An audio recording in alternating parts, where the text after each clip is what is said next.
everyone, welcome to my channel, or welcome back to my channel. I'm Amma Mama, and I wanted to do a wrap up for everything I read in August, and I'm going to try to do kind of a quick recap because I've talked about these books in another video, so I don't want to go into too much detail on most of them, with the exception of there are a few that I just read recently that I haven't had in another video yet, so I will talk a little bit more about those.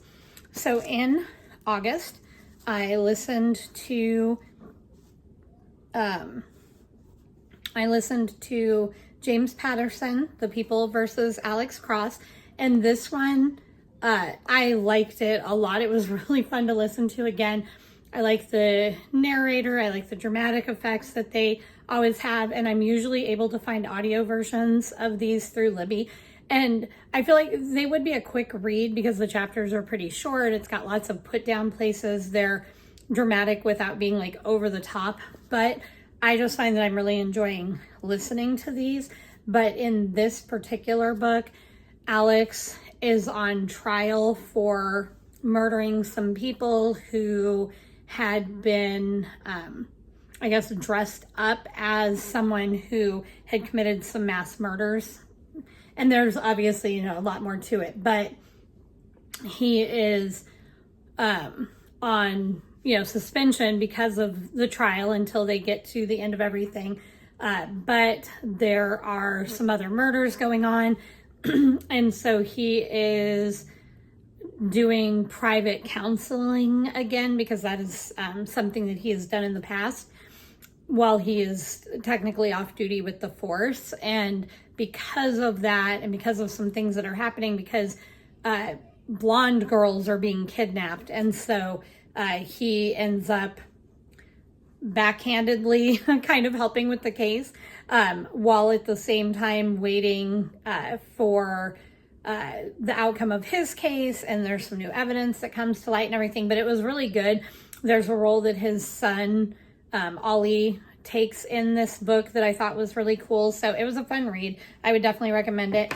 I didn't realize that, I don't know that I would say I'm a James Patterson fan, in the sense that I don't like rush out to get his books or anything, but if you've been around for a while, you might recall me saying that my sister a couple of years ago for Christmas got me like a huge set, I think with like 10 or 11 of the James Patterson novels, because she remembered that I had liked Along Came a Spider, I think it was. And so I've been reading these because I had gotten them, but I'm actually really enjoying them. Then I also finished the complete short stories of Mark Twain. It was fine. It's a book of short stories. There were some in here that I really liked, some I didn't care for. So kind of what I would expect with a compilation, but it's Mark Twain, so I'm glad that I read it. Will I probably reread it? No, but there were definitely some in here that I did enjoy. Then I also read Summer Sisters by Judy Blume, and this book is following these two girls. They meet in junior high. You kind of see their lives as they grow up and the differences in their two personalities and their lifestyles and things like that, and how their relationship changes over time, their relationships with their families, and all sorts of stuff like that. So it's just, it's a drama, but it wasn't a hard read. It was good. I did enjoy it. It wasn't my favorite book. I would still recommend it. It reminded me, now this came out first, and I think I had mentioned this in another video, but this one was written beforehand. But I've also read Firefly Lane and seen that on Netflix, and it reminded me of that a little bit. So, maybe Firefly Lane took some inspiration from this one. I'm not sure, but it was pretty good. It was still, it was still a good read, but it wasn't my favorite. Then I read Her Soul for Revenge by Harley Leroy, and this was one that I won as a Goodreads giveaway. It was fine. The first half of the book I didn't really like. I almost DNF'd it. It is a very sexually graphic book, as was the first one in this trilogy. And I don't generally care for those anyways. But on top of it, this was like a dark romance. So along with it being very graphic, everything is involving around like all of the like sexual stuff and everything. It's all involving around like fetish and things like that. And I don't know how to explain it other than this book seemed like sexually violent. It didn't seem, it was. And so I did not like that.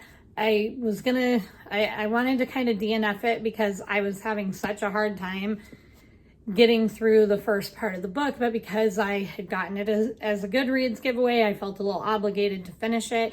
Once I got a little bit past the halfway point, it was almost like they were like, okay, we're gonna stop with all of the like intimate scenes, and now we're gonna get back to the story. And plus the first half of it felt a little bit redundant with the first book. So finally in the second half, it got more into the storyline, which was the other reason I hadn't DNF'd it, because the storyline was kind of interesting and I wanted to see what happened with the people who had tried to kill the girl, because basically a cult had tried to sacrifice her when she was a young teenager. She managed to escape from that, was on the run, and then she ends up meeting up with a demon and selling her soul to him, I guess selling or giving, but in exchange for an agreement that he made with her. And then they fall in love. That's very simplistic with kind of what happened, but that's the general thing. But this story is about her wanting to get revenge for what happened with her and get rid of the cult and try to begin to stop like the god that they're trying to raise. So there's a lot of stuff through the three stories that the storyline itself is interesting, but I did not care for the main part of the book. So the second half of it, I was really liking because it was more just the plot versus all the other stuff. But then like right at the end of the book, it went back to stuff like it was in the beginning, and that again kind of made me be like, oh, well, now I'm back to not liking it. So I don't know that I would recommend it unless you like dark romance and you don't mind graphic stuff.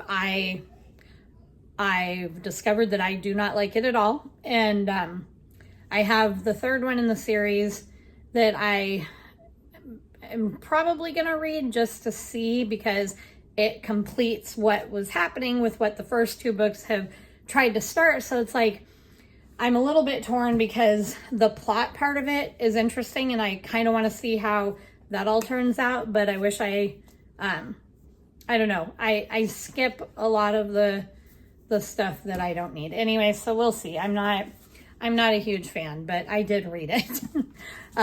Then I also finished reading Alfred Hitchcock Presents Stories to Stay Awake By. Again, a compilation of short stories. I actually really enjoyed this more than I thought I would. Some of the stories were so short that, I mean, they literally took a couple of minutes to read, but they were all fun. Nothing was like really mind-boggling or anything, but they were all interesting to where I was like, oh, I didn't, unexpected, whatever, unique. They were good. Then I also read Debbie Macomber's 92 Pacific Boulevard, which is part of the Cedar Grove series. And this one I actually really liked. So this series, I guess this is the only one I've read in it, but this series, you're kind of following the lives of these people in this small town, Cedar Grove. This particular book is highly focused on the sheriff and his love interest and some things that are going on, like her house has been vandalized and they can't figure out why, and some kids had found like a body in a cave that had been there for like 30 some years, and they're trying to investigate because they have no idea whose body it is and they can't really find anything that leads any clues to that. And so that's kind of like the main drama. So it was very lighthearted, but I've read several other of her books that my mom had, and I haven't been a huge fan of Debbie Macomber because all of the characters, in my opinion, had always seemed like a little rushed and never fleshed out very well. And so it was hard to connect with them. And this one was a little bit better. And I think it's because it's part of like a long series. The characters feel deeper. And so I felt a little bit more connected to the story, even though I hadn't read any of the other books. So I didn't find myself missing out on anything for that. Will I read the rest of them? Probably not, unless, I don't even know, unless I do. But like, I don't see myself just like searching them out to read them, but it was pretty good. Then I read Apprentice to the Villain by Hannah Nicole Mayer, and I loved this book. I was really hoping I would because I loved the first one. And in this book, Evie is kind of promoted per se to the apprentice to the villain instead of the assistant to the villain, and you're just following along more in the story of what is going on, not just romantically, even though the romance is like this kind of like underlying subplot that has not been fully developed yet, but it's coming out a lot more in this book. But it's really more this story of the villain and his role in their community and the village, and why he is the villain and how he got to be who he was, and all sorts of stuff. My dog was crying. Anyways, and all sorts of stuff. And so it was a lot of fun. And so all of the characters were there. And what I liked about this book a lot too is that we started to see even more about some of the like the side characters in the book, and learning more about like the history. And I don't know, I loved the ending of this and the way it happened. It was really cool. And the way it ended, it sounds like there's going to be a third one that maybe that'll close out the series. And if I remember correctly, I think I heard something about like 2026, which is kind of a bummer because it might be a while before I can read any more of this. But I really am enjoying these books. Like, even though they're almost like a romance, comedy, horror, but there's nothing like really scary. It's just like sometimes there will be references to things that seem kind of graphic, but the way they're written, it's not done in a way that comes across as being like really scary or really gross. Like, it's even got, you know, it's got stuff in there that talks about like severed heads, but the way it's done, it's kind of funny. And I don't know, maybe that's weird to think it's funny, but the way it's written, it definitely made me laugh. And so I like that a lot. Nope, not gonna bark at me. Okay, get down if we're gonna bark. So I had actually finished reading all of these right before the end of the month. And so I was thinking about pulling some from my bookcase and just picking something that I wanted to read. And then I remembered that I still had books on my Kindle that I hadn't finished. And since I wanted to get through those as well, I decided that I was going to pick up some of my Kindle stuff. And so I ended up reading, the first one I read was The Accidental Mail Order Bride by Ruth Ann Norton. And this was a book that my daughter had actually gotten at one point, I think back in high school for her. And I remember her talking about it a lot because she really liked Ruth Ann Norton. And I never read it, never occurred to me to even look at it. It was really cute. I mean, basically, you were following, hang on, I got to look at their names. I wrote them down because I forgot. Allie and Travis are like the love interest in the book. And these are very, I hate using the word tame, but that's the best way I can describe it, because they're tame in the sense that they're not graphically sexual, anything like that. They're just like, it's just like this sweet little romance. But this book is kind of like a Beauty and the Beast situation that's happening. But Allie goes to this town because she's a mail order bride and she was supposed to marry one person. Well, when she gets there, she finds out that because she did not get there when she was supposed to be, and another girl got there on accident, like the guy she was supposed to marry married this other girl. So she gets there and she has no one to marry, or at least not the man that she thought she was going to marry. But they're like, wait, we have someone for you to marry. He needs a wife, but he's kind of shy. And so like, as you're reading, you realize like he's got a lot of scars on his face. There's rumors about him in the town about why he has these scars and all this stuff. And he won't even, like when they get married, this is maybe a little bit of a spoiler. So if you don't want to hear this part, I don't know, skip ahead about 10 seconds or so. But when they get married through a closed door. So she hasn't even seen him, and he's going to live in like the barn area and she's going to live in the house. Anyways, but like over time they end up developing a relationship. And so it was just really sweet. It was a very quick read. I didn't read it consistently like throughout a day or anything, and it only took a couple of days to read. So it wasn't a long book, but it was really sweet. I enjoyed it a lot. It was nice and mellow, nothing to like overwork your brain, nothing to make you feel stressed. It was just a really cute love story. And so I really enjoyed that a lot.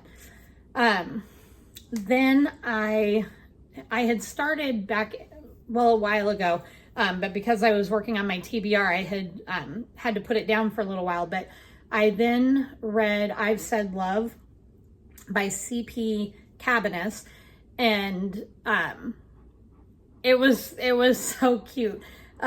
In that one, you're following Valerie and Evan, and this is the second book in the Val's.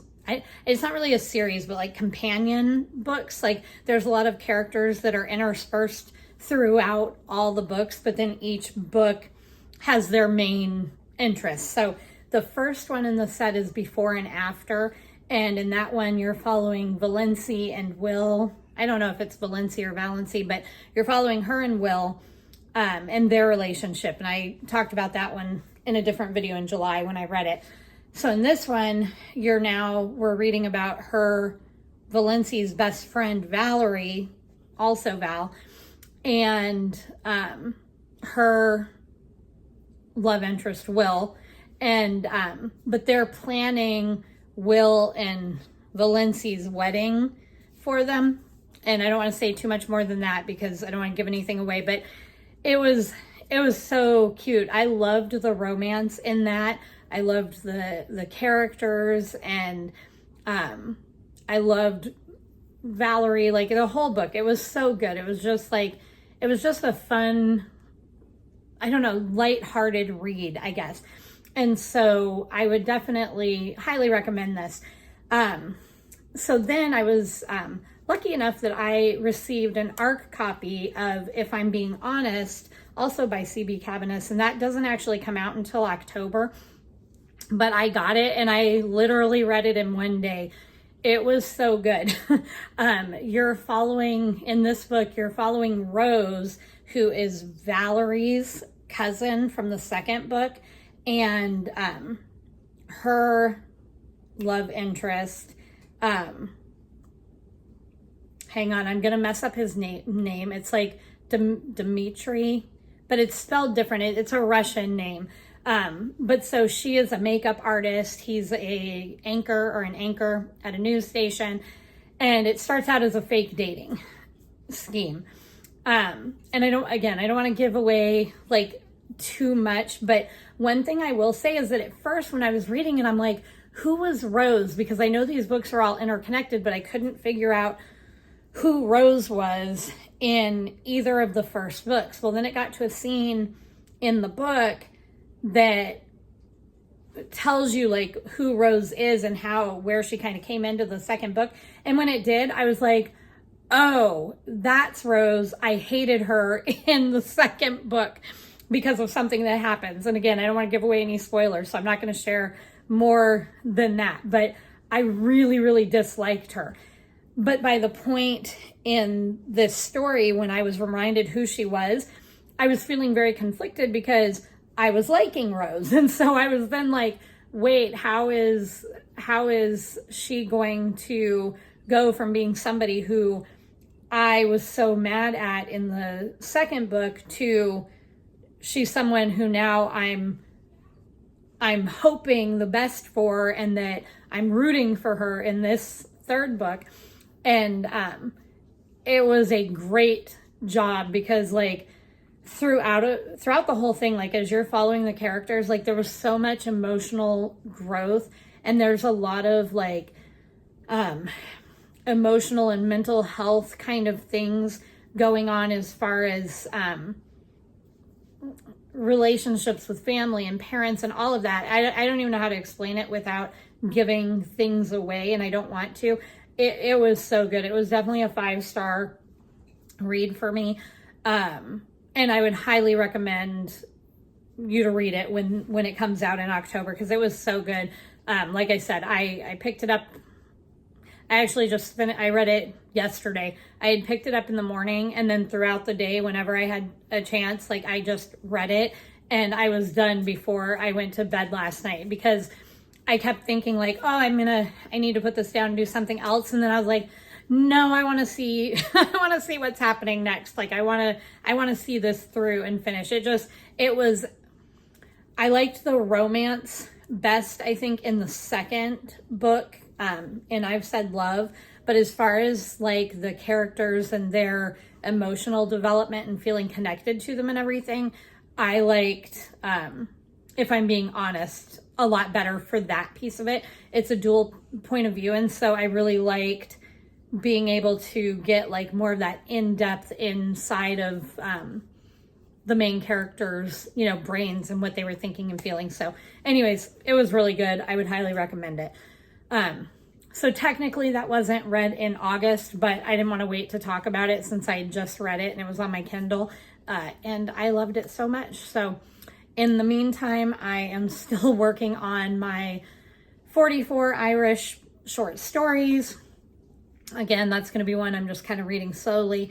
I just started reading Leslie fucking Jones, and I'm enjoying that one so far. And then I also am getting started reading Everything's Eventual by Stephen King, because that one is also another book of shorter stories. So there's 14 tales in that one. So I'm trying to kind of start that one as well. So that is what I read in August, where I'm kind of at so far.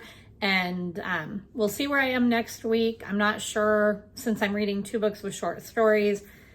And then the memoir by Leslie Jones. We'll kind of see. I'm hoping I'll be able to finish something this week, but I think we've got a little bit of a busy week. And again, I'm studying for something right now, so that's taking a big chunk of my time as well. But we'll see. I'm hoping for the best. In the meantime, I hope you all have a great rest of your weekend, your day, all of that, and I will see you next time. Bye.